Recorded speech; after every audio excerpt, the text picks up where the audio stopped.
Oh, hi. Hey, hey. How's it going? We did it. We did. This is so much more cropped on my face than the last one. All right, we're just going to hang out for a second until a few folks know that we're doing this. Cool. Can you hear the music at all through my headphones or no? Mm-hmm. Oh, great. It's very vibey. Little DJ Rashad. Little Chicago. I have this bouncy ball chair, and it's like Nice. dance party all the time. It does kind of look like if I squinted, you're like standing up and bouncing. Yeah. Just here at the club, aka my desk. Yeah. I mean, really, what's the difference? Yeah. At this point, club life, desk life, it's all the same. It's really all the same. I was at the bar last night. I also call it my kitchen. God. Bleak. It is bleak. Here's to partying at home. Woo! Yes. For your health, literally. Yeah. Let's see, Eli's on. Got some friends here. Exciting. Yep.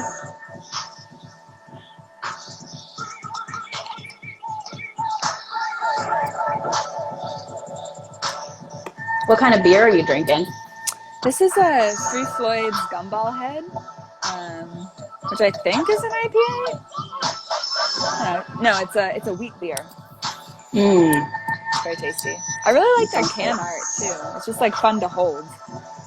Yes, I love that. I can't drink beer because it makes my tummy like not do well, and I'm always so envious of all the cool beer designs. It's true. Yeah, wine bottles, like cool design beers often are tasty beers, but like cool design wine bottles have always disappointed me. I'm just like, that wine didn't taste as cool as it looked.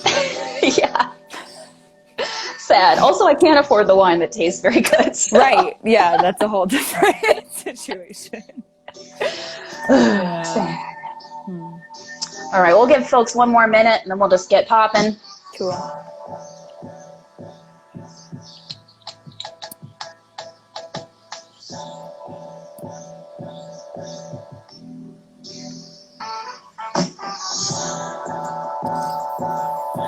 Man, this is making me miss the clubs in Chicago. I know the lights are just a little too bright for the music and the vibe.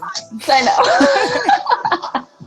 I need like mood lighting in my home to feel like I'm getting the vibe right. Yeah, I'm about 10 minutes, a couple drinks away from putting like Christmas string lights around the borders of the ceiling. Mm-hmm. Oh man, we walked by a house the other day that had these really vibrant, like stroby rainbow lights inside. Whoa. And it was like dark in the house, and they must have been partying. I don't know what was going on, but it was like decorated for Christmas outside and also very festive inside. That sounds fun. You know, like those, what is it, like a silent rave where everybody puts on headphones and like dances to their own music? Yeah, we need that, but for COVID times. Yeah. All right, well, it's 5 after. Let's get rolling. I'm gonna slow fade the music. Oh yeah, okay. Whoa. All right, well, here we are. Second episode of Shred Radio. We are taking some time leading up to the launch of our website, shred-mag.com, which we're hoping will be ready to go early 2021. And in the lead up, we're taking some time to kind of chat with each other about how we came to build Shred and what we hope it will become, what we want to do with it, what we want to invite people into. And Shred really kind of emerged from a bunch of conversations that we all just ended up having, and the conversations that kind of made us feel really alive and curious and hopeful when we were kind of doing movement work, which can be complicated and emotionally stressful. And so we found it so exciting to meet folks and get into these really exciting conversations. So we're going to do a little bit more of that with Shred Radio over the next few weeks. I'm going to be talking to every steering committee member. Hey, Jess, thanks for joining us. And then after we hit everybody who's built up Shred over this year, we'll be talking to some contributors and the wide web of people that we want to invite into creating content with Shred. We're so thankful to everyone who's interacted with us so far. And thanks a ton for everybody who's joining us tonight. We're so excited to hang out with you.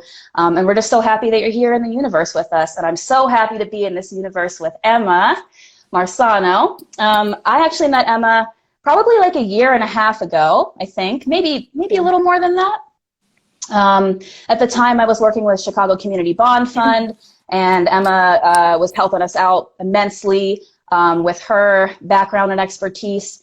And then actually Eli, who we talked to last week, and Emma met in a totally different movement space and got to quickly nerding out about all the stuff around cognitive science and everything else that's kind of holding up the science end of Shred, which is all of Shred because everything is connected, right? Hey, Jordan, we got Jordan on the live stream with us. And so we started kind of just, I think, Emma, you're one of my favorite people to talk to because you talk at the pace I want to talk at, which is really fast. Yep. And you are just so into everything that you're into that it's like, wow, this person's brain, is so exciting. And I feel like you just really cover a lot of ground quickly, and also you're so down to like catch a gear with somebody and just go wherever the conversation is meant to go. So I've learned a ton from you, and I've also just felt like really heard and seen by you and like valued. And I feel like some of the stuff that emerged from our conversations and from other conversations that everybody at Shred has been in with you have just been like really awesome. You're a joy to talk to. And I love how you kind of keep the big picture in mind, and also you're never afraid of the details. Like you really want to get into the nitty gritty, and also you keep it grounded with like, well, what's the point? What are we actually trying to do here? So it's really fun to like pull in the various threads and connect the dots with you. So thanks so much for being here. I know we kind of want Shred to feel a little bit like a party when it can, and Emma and I were just chatting about how weird it is to like try to turn up in your apartment in your living room where you do your work all day. We do. But yeah, we're doing our best. So Emma, what are you doing to make this feel a little bit like a party? Well, I have my festive beer can we were talking about earlier, a little free publicity for Three Floyds Brewing. Clearly, I've already started. I put on my like slightly harder shirt after wearing a sweatshirt all day. I washed my face. It's been a really big night in this apartment, honestly. That's amazing. That's one of my things I miss the most about going out is just getting ready to go out. Yeah, it's a whole process. It is, and it's like a fun ritual that you like get together with your friends and you play the music. I miss that maybe more than actually going out. Yeah, honestly, the number of times that it just like the night was just like, wow, this is so, and then you get there and it's like, yeah. Yeah, so basically this is the best part of going out.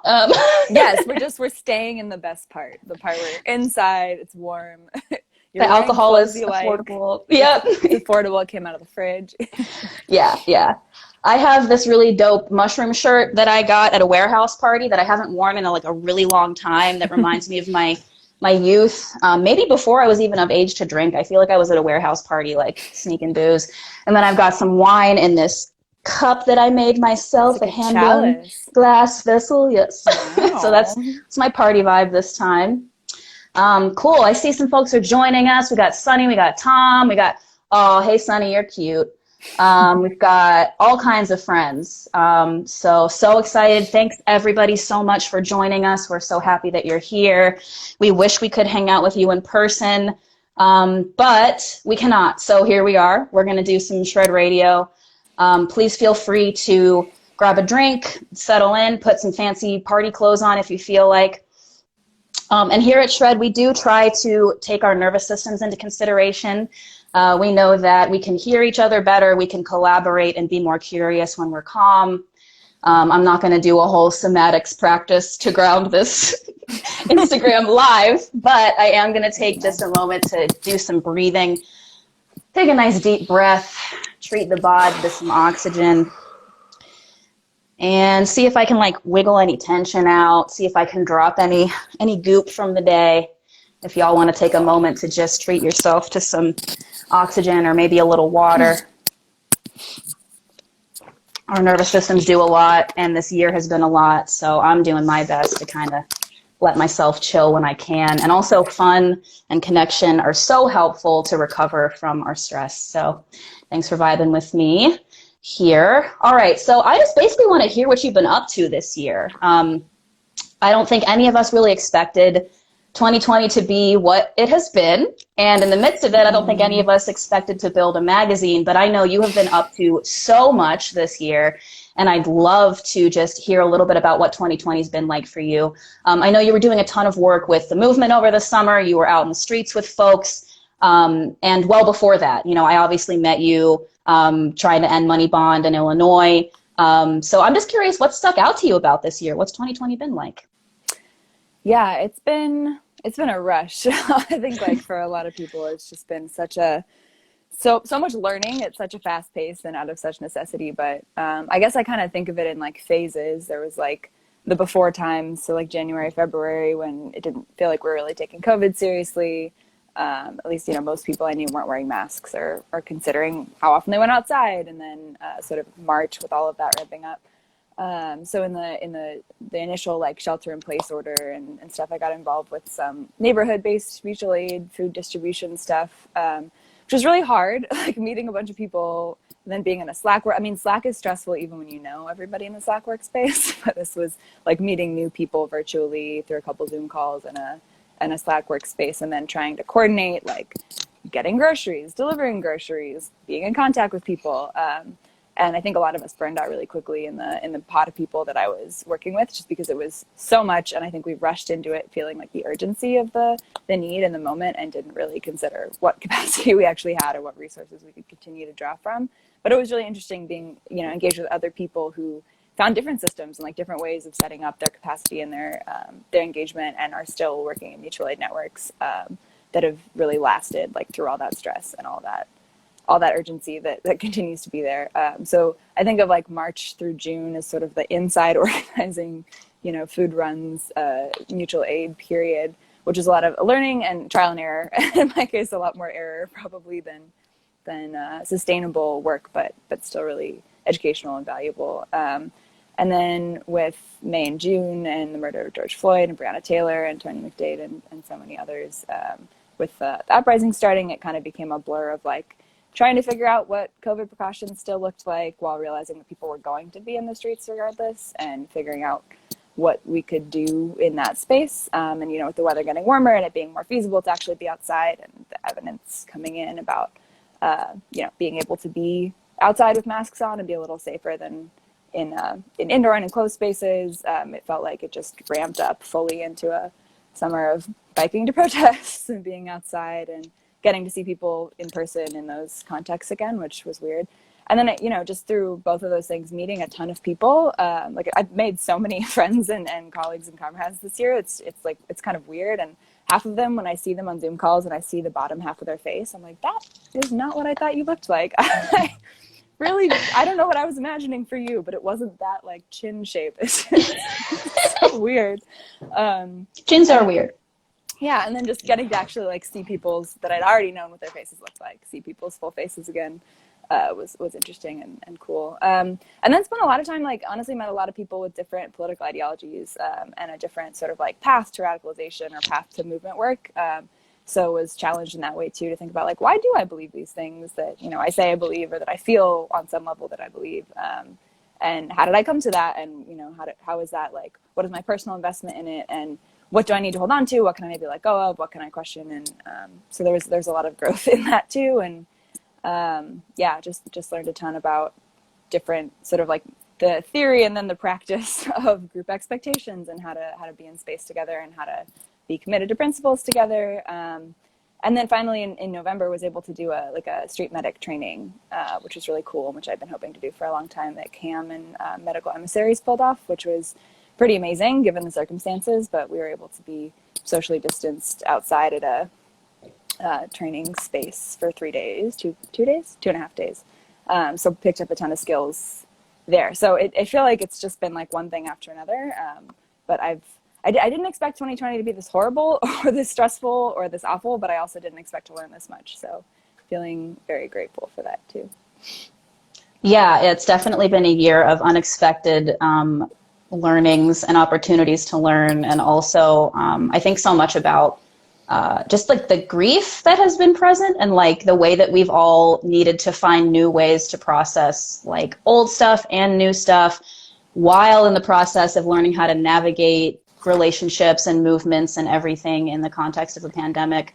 So it's been really amazing to be in contact with you this year throughout, and also to consider like the fact that, yeah, like everything you've been able to learn and bring to Shred, and the way that we've been able to, like, I moved away from Chicago after living there for 12 years, and it just feels so good to like still know folks that are there, like holding it down. And oh my gosh, I could just cry thinking about how much I appreciate everybody that showed up this summer, which I hope we get to talk to a lot of them with Shred. I really hope that we get to invite folks who have made that happen, to recount even what this summer meant for them. I think there's like so much has changed this year. Yeah. Cool. Awesome.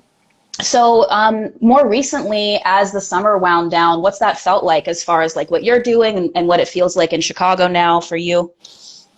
Yeah, I mean, it kind of felt like, I mean, for me at least, it felt like kind of hitting a wall. I mean, as soon as the weather got a little colder, you know, we still had some screenings and stuff, and some canvassing and some tabling with the Defund campaign. We did a little pumpkin carving event and flyered people, and there have definitely been a ton of ways that people have adapted to not being able to be outside as frequently, but it did feel like going from a lot of engagement to a pretty steep drop off to more Zoom calls and coordinating projects much more remotely. And then I think some of the things that I'm involved with right now are like hibernating for the next month or so, trying to regroup and, like you said, process a lot of what's happened, because it's first, like, things that were already happening did not stop happening this year, and then a lot more happened, and there hasn't really been a ton of space to slow down and process all of that. So definitely part of some groups that are recognizing our need to take a step back and kind of breathe for a bit, and then are going to regroup in like late January, February, and talk about what 2021 will look like.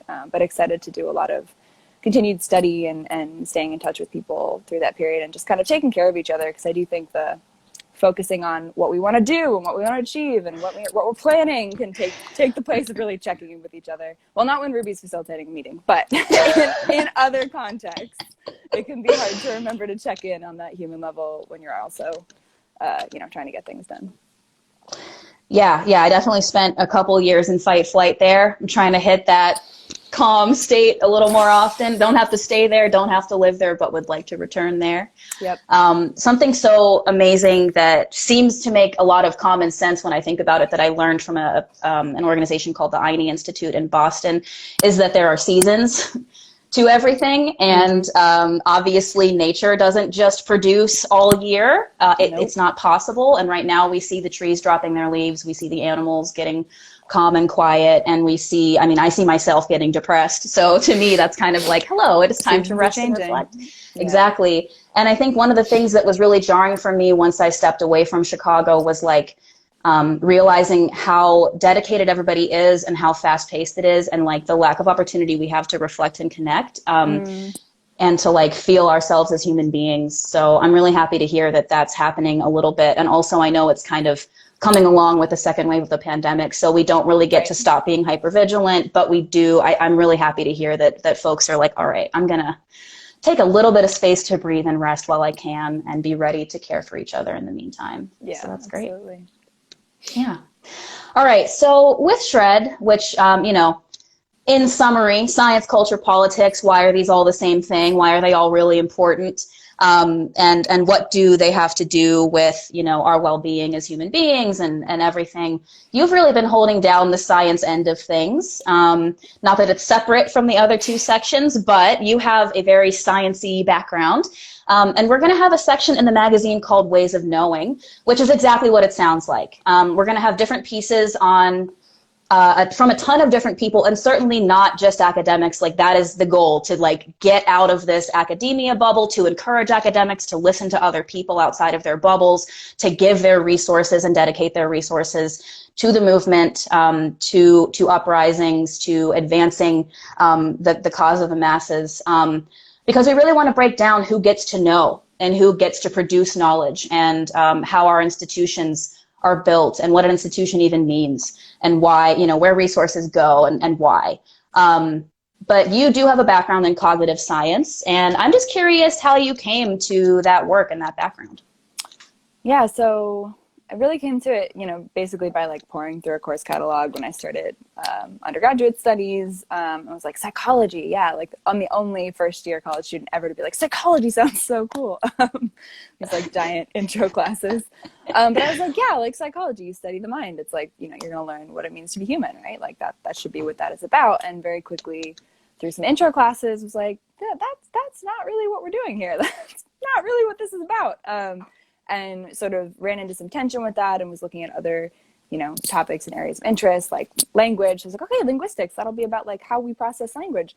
Also not really exactly what it was, and a little bit of computer science. And so I pretty quickly figured out that I could take a lot of classes that I wanted to look into by just saying cognitive science was my major, because it's this like interdisciplinary field through its sort of like self-narrative between psychology, which is like the study of the mind, neuroscience, study of the physical brain, computer science, linguistics, philosophy, like philosophy of mind, and then sometimes they throw anthropology in there. I would argue that's never been the case, but people will say that. So, it's this interdisciplinary major. I was like, this is great. I can check off my requirements and take classes that sound cool. But I, as I sort of started taking those classes, but also taking a lot of other classes, English classes, classes in critical race theory, classes like feminist studies, and engaging with different groups on campus, this sort of, as I was like being radicalized and being more critical of how I was being taught to know things and taught to relate to knowledge as this thing to like accumulate, and as this thing that like gives you power over people who don't have the same access to it, it just started to not check out. I was like, okay, some of these weird feelings that I had when I was taking this philosophy of mind class or taking the psychology class, and I was like, why are we not talking about human interactions? Like, why are we not talking about emotions? Why are we talking about all these abstract constructs that are measured in labs, like away from where people do the things that make us human? And it was just this disconnect that I had a really hard time explaining until I, started taking a class with a professor who's also a trans liberation and prison abolition organizer, and really incredible mentor, and someone I looked up to a lot, who sort of like heard some of the confusion that I was voicing about cognitive science and was like, you need to follow the money. Like, I guarantee you there's an explanation to why this field makes no sense, and you just need to figure out what it is. And I was like, oh, you can just do that? And they were like, yeah. So with their advice and their support, and sort of their encouragement that like this feeling that I had that something was just kind of off was not me not understanding, but was actually like spoke to something deeper, which a lot of professors would not have given me that space. Like, would have just said, well, you're not reading enough. You don't understand. Like, you don't get what the field is. They were like, no, that intuition probably means something and you should check it out. And so with their support, ended up doing an undergraduate thesis that I really had to struggle to convince the department heads that this was a cognitive science thesis, because they were like, this sounds like it's about cognitive science. You're not like doing cognitive science. And I was like, yeah. What's the difference? Yeah, right. But I was like, so we shouldn't be self-reflective? And they were like, no. But fortunately, they did speak the language of spreadsheets with very clear like courses of self-study and like reading lists. And so with by being able to submit some Excel spreadsheets, they were like, okay, you can do this project. Anyway, so I had a really amazing like research experience where I ended up like reading through the Philanthropic Foundation annual reports from the 60s and 70s of the Sloan Foundation, which pretty much single-handedly created the field called cognitive science. And I was just like, that is so recent. That is so wild that this thing is just taken as given, that this just exists. And like, it literally wasn't a term that it was ever written in print until 1975. Like, that's wild. And we just all just assume that this is a thing. We have to believe it. So basically found that the Sloan Foundation had given $70 million over 10 years to institutionalize centers of cognitive science on university campuses, and that they were very selective with the types of theories that they were interested in. And so they really were investing in like one theory and sort of calling that a whole field, which is this like metaphor that the mind is best described as a computer, and that like any other metaphor is like less good than the metaphor of the mind as a computer, which I just found so wild because, the word computer originally referred to a person who was doing math, like doing computations. So it's like, yes, of course, human brains can do math, but they can also do a million bajillion other things. So then to take that one human function and expand it to be like, this is the core function of the human mind, is just so convenient for racial capitalism, to be like, you're a cog in a machine. You function best when you're just doing what you're told and you're like taking in inputs and producing outputs. You're a productivity machine. And so it just had all these really rich like metaphorical implications that helped explain a lot of why experimental psychology is so geared toward measurements and defining people's brains, which again relates really closely to eugenics and like scientific racism, and the way that a norm is defined as like, I don't know, what white dude scientists decide is the most useful function of the human mind, and then everybody else is measured up to it as lesser than. So yeah, it was a whirlwind of a project, and I learned a ton in the process, and I think it definitely was satisfying in the sense of like validating that emotional, like, this just doesn't feel like what I thought it was going to be, and then finding like, actually there's a reason for that, and there's people who had very clear intentions in shaping this field to be the like weird thing that it is. Yeah, it's so clutch when somebody's like, follow the money. Yeah. That's usually where you'll get to the meat of the answer, right? Yeah, absolutely. Well, and at the Sloan Foundation too, I mean, it's like money from GM, like Alfred P. Sloan was like the first, I guess, CEO of General Motors. So it's just like you want it to be like harder. Like you want it to be like, oh no, we have to like find the greedy capitalist and all of this. And he's just right there. He's like, I put my name on it. It's me. I'm right here. Hit me. She's like, all right, dude. Wow, awesome. Well, I'm really excited to dig into that more, and we're going to be doing a lot more conversational style work around this, bringing in people with all kinds of different perspectives and backgrounds, and I'm really excited to dig in more to like where the fields of science that we've all been taught are the norms actually came from, and who was shut out of those processes, and ultimately who's profiting from what we consider to be science at this point. Yep. Yeah. Cool. So how did all of that, how do you find all of that background relating to movement work, and how did you come to like actually being involved in organizing? I think at the time, just kind of because, you know, I was radicalized in college, I had personal experiences, but I hadn't really put those together into an analysis of capitalism, analysis of racism in a deep way. And so at the time, as I was like sort of doing this project, I was also learning like really quickly and really fast. With, you know, student groups that I was involved with, and with, you know, academic work and the advisor that I mentioned before. And so I was kind of like, okay, I feel like these are kind of moving in different directions. Like I can sit in my dorm alone and like write about how equal cognitive science is, and I can go to like a meeting of this sexual violence prevention group or this, you know, divestment from fossil fuels and from prisons group. But I don't really see how those things, they didn't really connect initially. And so I kind of tabled more of the academic critique piece, because I felt like I need to be like learning what the organizing thing is and how we actually get to changing things, so that I'm not just like writing another report about another foundation doing more racist science like in 10 years. Did you know? I did, actually, yeah. I'm just like, look, this is really bad. It's like, yes, and some people are doing something about it. So I was pretty sensitive to that like feeling that I wasn't really doing anything, and I was kind of in this like ivory tower space. So I kind of ended up like, when I moved to Chicago, had a very explicit goal for myself of like getting involved in organizing work. By that time, again, under the tutelage, this brilliant advisor was that, you know, familiar with abolitionism and had been introduced to Black queer feminist thinkers. And so I was like, well, like this is like, you know, prison abolitionism is like a nexus of a lot of these anti-oppressive ideologies and practices. And so that, you know, that's how I ended up finding the Bond Fund and like different groups that were working on those kinds of efforts. And just trying to figure out, I mean, honestly, I was thrilled when you and I started talking, and it was like, oh, like the nerdy science stuff that I do can actually be like kind of useful. Like that was really cool. Some of the critiques of like data science that we worked on, and some of the reports that certain research labs put out in Chicago was really interesting, feeling like, you know, by following the movement organizing and the people trying to do the things on the ground, like that some of this information can actually be useful, as opposed to being like a distraction in the way that in the academy it's all about putting it into books and like building yourself up and building your career up. And honestly, it's can be really hard to find ways to like have those academic careers while you're actually also moving things in a not selfish, like not individualistic direction, just because of how those systems are set up. So finding that could be useful was really, really great. And then I think from there, yeah, honestly, it's just the way you described, like that I met you, and then I met Eli in this totally different space, and was in other organizing spaces as well. It just felt like it kind of snowballed from there into like a network of relationships, to where it's not really hard to find projects to get involved with and to put time into, which I really appreciated.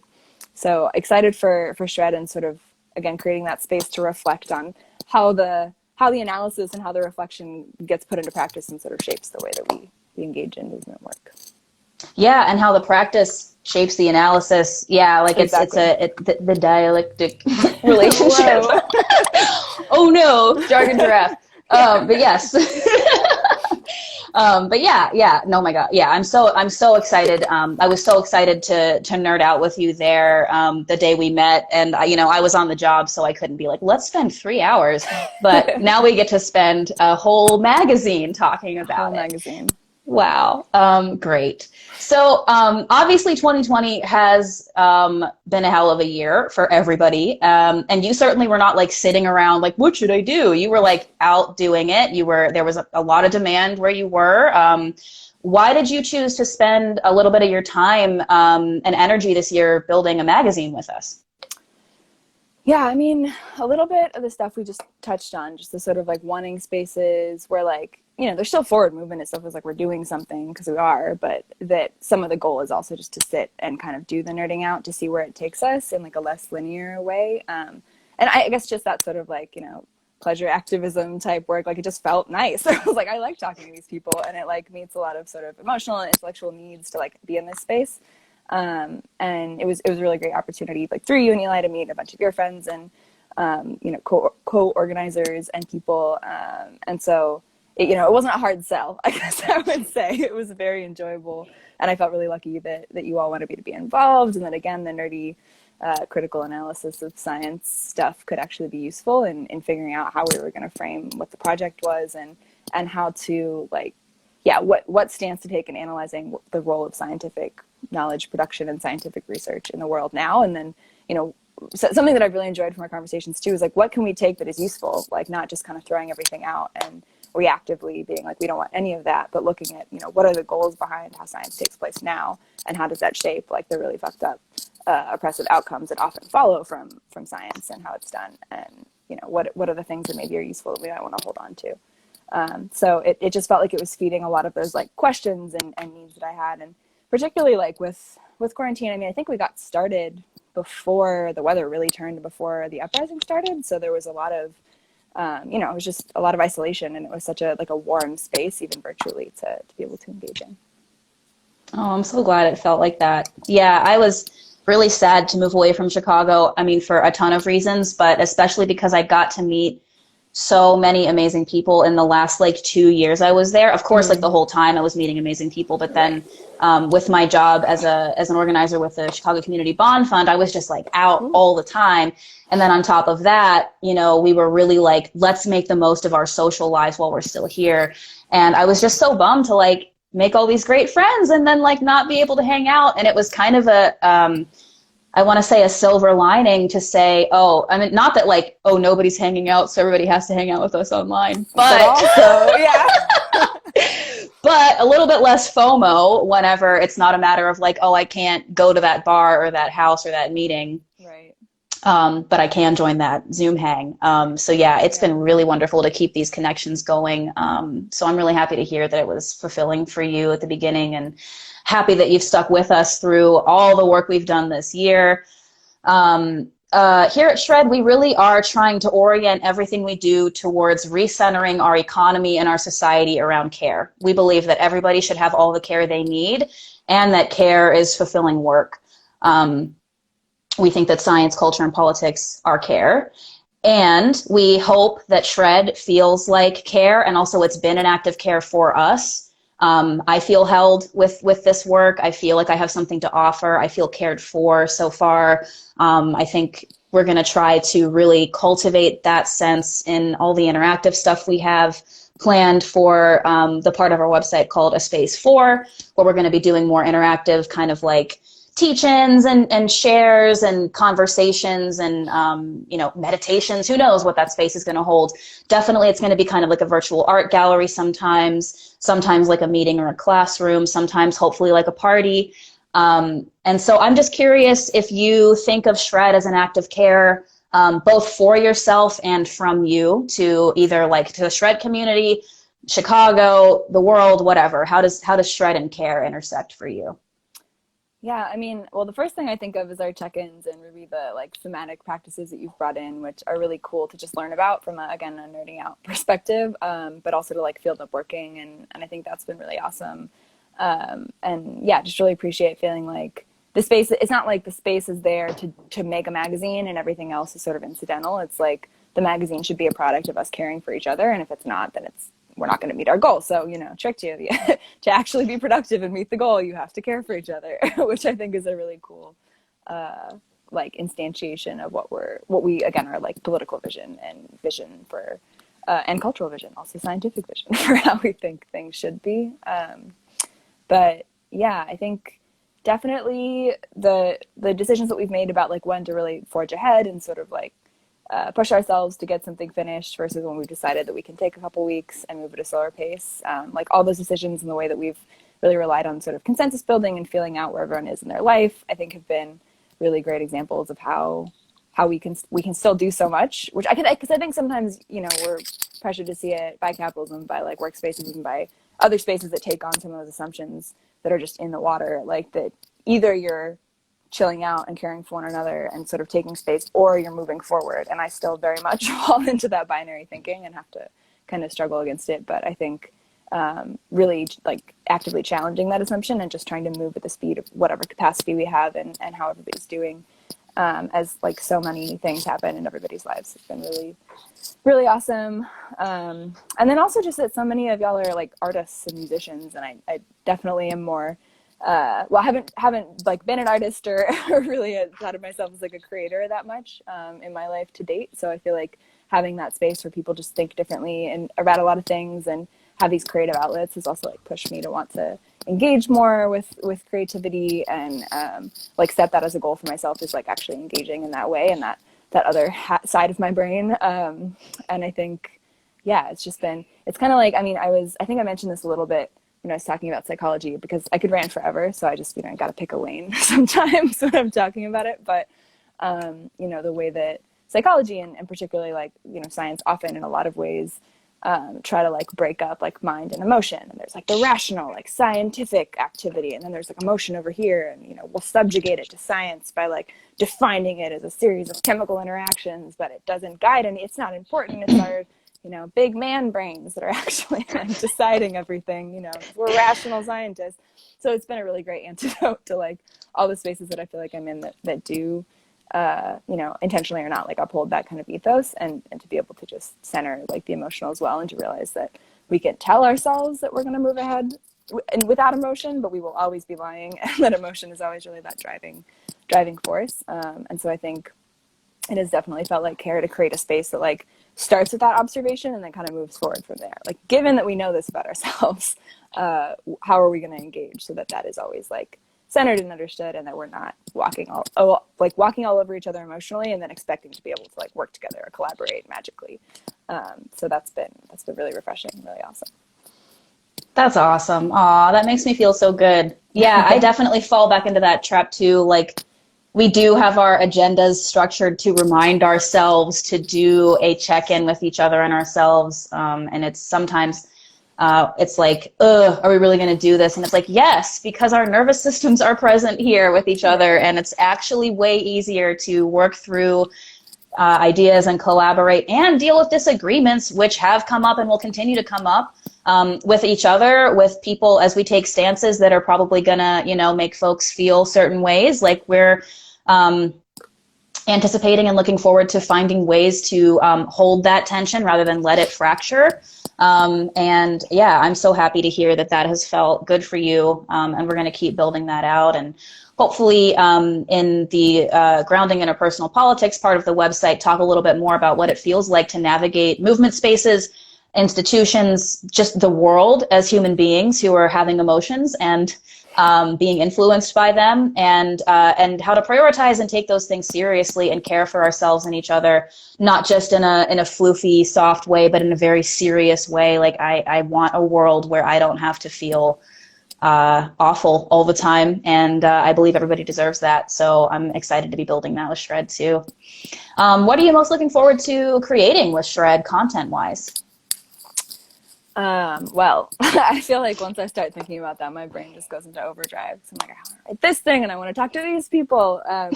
One thing that So we have a whole magazine. Right, yeah, and it's online, so you can just keep scrolling. There's no page. Oh, yes, my favorite. Yeah, but it's like the positive doom scroll.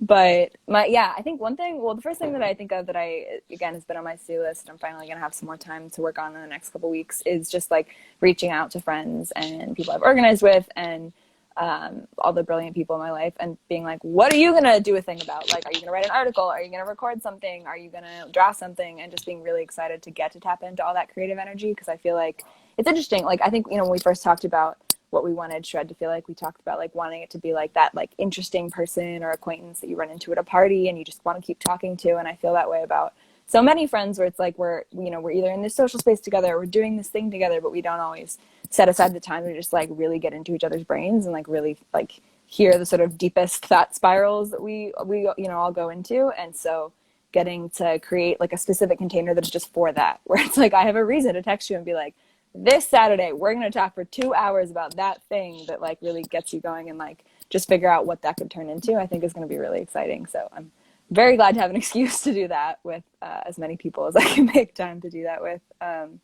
And, beyond whatever comes out of those kind of collaborations, which I think are the thing that I'm like most looking forward to.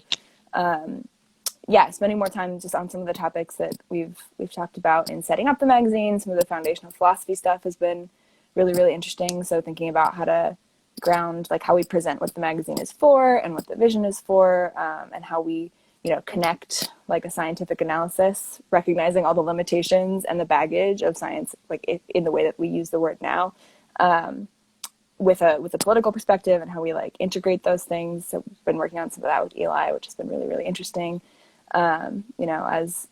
As those conversations with Eli have gone on, familiarizing myself more with Marx's work, because as we know, Eli loves some Marx. Oh yeah, who doesn't? But especially Eli. But yeah, it's been a really great. But in like a very cool way. Yeah, no, in like a really chill, laid back way. In a very ironic, self-aware way as well. Yeah. But it's been a really cool opportunity to sort of ground like some of those like types of analysis with like other types of learning from other spaces and ideologies, and to have so much like willingness and receptivity to doing that, and just being like, let's bring every radical ideology we've been exposed to into this like pot and just like see what sticks and see how things relate to each other has been really awesome. And also have the willingness to do that, because like, in a lot of organizing spaces that I've been in, at least it's felt like either there's not always time to have those really deep, pull everything apart to put it back together conversations, and or there are just like deep disagreements that come from not having conflict or avoiding conflict or having bad conflict and not sort of growing together. So it's been really cool to be able to do that. And then just to nerd out about the cognitive science stuff and talk about why our brains are not computers and why it is terrifying that people would tell us that, and why they might want to, and how that I'm also really interested in how that relates to notions of criminality and just like anti-blackness and anti-indigeneity, and the way that like a white settler state can use that metaphor so effectively in pointing people out as defective, or blaming individuals for really, really deeply structural problems and forms of state violence that affect all of us. So I think getting into some of those like conceptual connections, and then thinking about how we can use those like observations to also like pick apart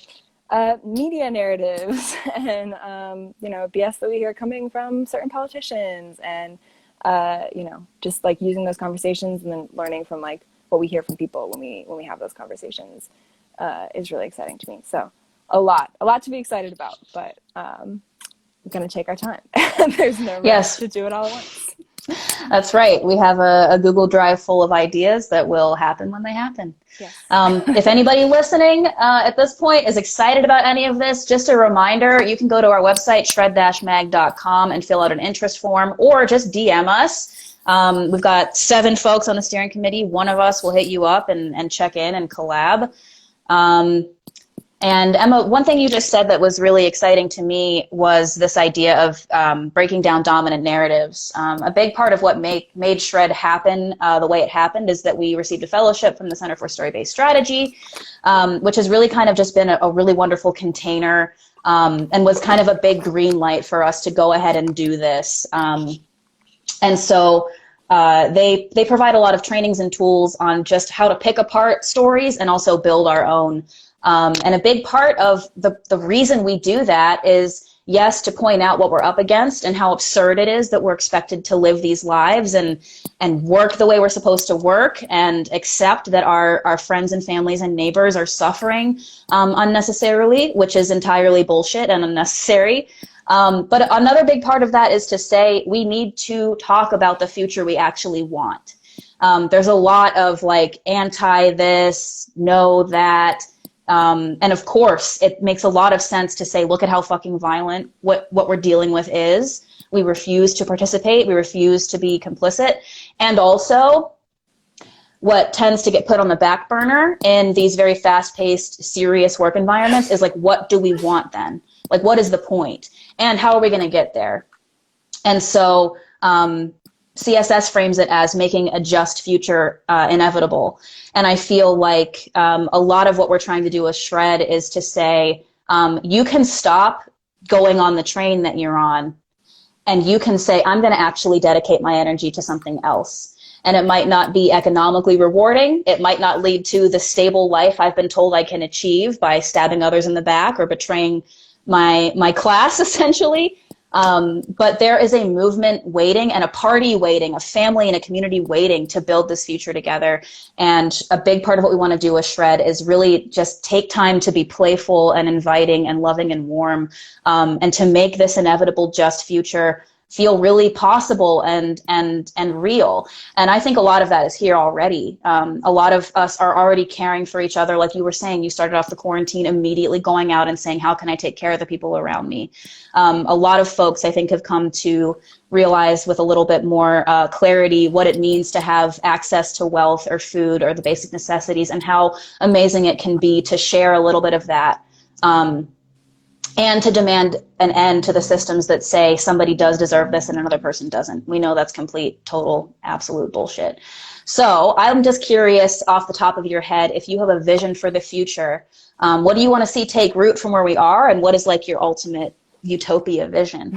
It's so funny. I feel like you asked this a couple weeks ago at a meeting, and I was like, I don't have a full painting or like a landscape, but I have like small images of probably what it would look like.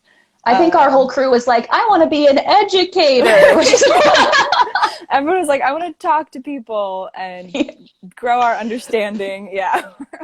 Oh, we're doing it. Surprise. Utopia is now.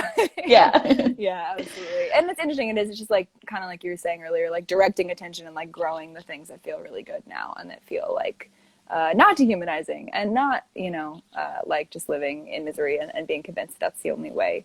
And so I think things that come to mind are, like having just like even more sort of honest and open and emotional and vulnerable conversations with friends and family, which I feel like for so many reasons, whether it's like time limits or commitments or things that we need to get done together, aren't always the majority of the time, but always feel so like rejuvenating and so human when they do happen. I think I want to keep, so I've been in Chicago, I guess it's been like 2.5 years now. It feels longer, but just keep like building relationships where I live and like knowing more people around me. I've gotten to like, partly through some of that mutual aid work, but like gotten to know more people in my building and on my block this year, and that just definitely feels like the kind of like relationship networks that we want to have, hopefully with protective measures in place due to COVID, but even more like going forward. Just keep strengthening relationships and learning what people's like cheeks down look like. And getting to see people without masks on.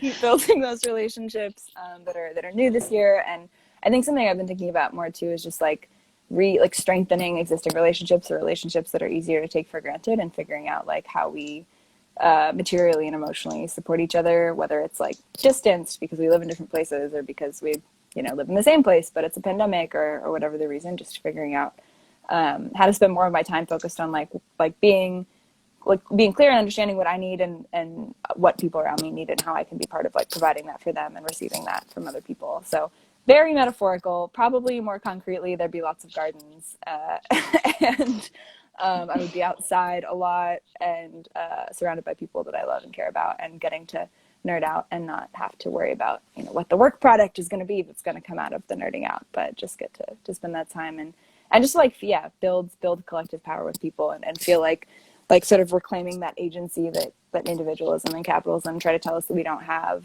to take care of ourselves and like meet our needs. That's the vibe that I'm going for. So again, I don't have the perfect utopian vision, but those are some of the elements that I would hope to see.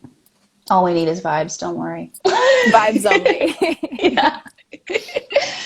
Awesome. Well, that's a future I am excited about. In the meantime, while we live in this situation and under this pandemic, what are you doing to take care of yourself and others this winter? I'm trying to read more and like read fiction more as well, and sort of do that escapism thing of being in word worlds. Trying to engage in Netflix in healthy amounts as opposed to doom spiraling into binge watching in unhealthy ways. Which I think there's different ways of binge watching, but often I find myself in the numb the world, pretend it's not there mode of binge watching. So trying to avoid that while being inside for the winter. Been playing a lot of Scrabble recently, which has been great. I forgot how much I like Scrabble. And making, we got too many lemons recently, so I've been making a lot of like unnecessarily fancy lemon cocktails, just because like what do you do with 11 lemons at one time? And you're not going to get scurvy anytime soon. No, vitamin C levels are up here. Yeah, and then just trying to get back into being more like mindful and in touch with emotions. I find that like my level of stress and how much I like journal or take time to like really be in my body are completely inversely correlated. So it's like when I need that the most, I do it the least, and I just sort of like don't want to sit and reflect on things because I feel like the world or like emotion or probably stress and trauma are going to catch up with me, and I'm like, you can't catch me if I don't sit still, and if I just go into this Netflix world. And then I'm safe. It's like the home base in like a game of tag. I'm like, you can't catch me if I'm in my TV. So yeah, trying to not do that and take advantage of some of the hibernation periods of some of the movement work to just be a little more present and mindful. That sounds awesome. Let's play some Scrabble together, like yes, virtually maybe. Definitely. We could try Words with Friends, although I have some critiques of the way that it distorts the game, the strategy of the game of Scrabble. Excuse me, this is inequitable. I'm like, but if I can test out if it's a word or not, how will that's so different from somebody having to call me on that not being a word. Like you lose the element of the bluff, you know, but yeah, of course this is a word. Yeah, of course. Duh. Wow. We've got some recommendations in the chat about what you could do with your lemons, including lemon custard, Sunny says. Okay. So maybe you and Sunny can have a lemon custard party. I should reach out to and then Eli suggests a gin fizz, which includes eggy wags in your gin and lemon. Which is delicious. I used to call every winter a liquor pit. So I'm moving into healthier relationships with substances at this point, but I did have a gin fizz liquor pit where Eli was making me a lot of gin and fizzes. So they are great. Yeah. I mean, it's they're like delicious. A cloud. That's the funniest thing to me is like I Googled lemon cocktails and it was like a list of 20 lemon cocktails and it was like whiskey sour, gin sour, rum sour, tequila sour. I was like, okay, I could have figured that out. Like, I could have figured out how to juice a lemon and pour different alcohols into it. I did not need the internet and the hive mind for that particular set of instructions. But they are all good, I can confirm at this point. Lemons are great. Awesome. Well, thanks so much, Emma. This has been wonderful to catch up with you. I love laughing with you. It was really fun. Mm-hmm. Just want to send a shout out again to everybody who has joined us here on the live stream. I see some friends just recently joined. We're going to throw this up on our Instagram TV. So you'll be able to watch this anytime you want. Share it with folks if you'd like. Shred is going to be off of Instagram for the next few days. Instagram is creating a lot of really fucked up censorship guidelines to kick off sex workers, sex educators, trans people, everybody that is at the forefront of a lot of what is really important to us. And so we are going to be boycotting for a few days. And then when we come back, we're going to be doing a lot of work to try to uplift folks who are going to be facing more censorship from the algorithm and from our Zuck overlord. Just so you know, just a few days of us kind of going silent here and checking out some other platforms. Perhaps you can check out our Instagram stories for a little slide on why we're doing that. But please feel free to follow us here. We've got a Facebook page. You can also go to shred-mag.com. There you'll find a little bit of like a summary of what we're trying to do. If you scroll all the way down, there's an interest form. If you want to do some stuff with us, please fill it out. If you have filled it out, we haven't gotten back to you, please be patient with us. It's been a lot recently, but we have so many amazing projects in the pipes and more to reach out and chat about. And if you have a little bit of money you'd like to toss to us, you can become a patron at patreon.com/shredmagazine. Everything from the $3 a month level all the way up to a sick hundo if you feel like really being our sugar parents. But at the $3 level, you get a really cool button, $5 a button and a patch. If you want to hit up the $10 level, I will hand make you a space necklace, which is pretty cool if I say so myself. Cool. All of the Shred members have one, and you can be our friend with your little space necklace just for $10 a month. Other than that, next Shred Radio, I'm going to be talking with Jessica Azzotti from our Berlin headquarters. Jess is a opera singer, and we met her in Chicago, but she's lived all over the place. Super excited to touch base with her. She's really been throwing down this year, like building our website and doing a ton of other stuff. So yeah, and then other than that, anything you want to shout out, Emma, before we head out? I think you covered it. I feel bad I didn't wear my space necklace. You should make it a requirement on these interviews. I totally forgot. Yeah, I mean, they're kind of long. I could have a pin here, and I could hold it out next time. Yeah, next time. Yeah, but our my shirt's kind of like Shred colors, you know. True. Honestly, this beer is kind of like Shred colors. That's true. That's true. Hell yeah. Hey, Landon. Oh, my gosh. Yeah, we got some friends that just joined. Garrett, Landon. Awesome. All right, y'all. Well, if you want to hear what we just talked about, please check us out on Instagram Live. Emma, have a wonderful night. Everybody, please take care. Take some time to celebrate yourself. You've made it through 2020. We love you so much. And we will see you in the new year. We're going to kind of try to actually take a little bit of a break through the next few weeks and just do some more low-key work. We'll be back in early January with the next Shred Radio with Jessica. And until then, take care, lots of love, and we'll see you soon.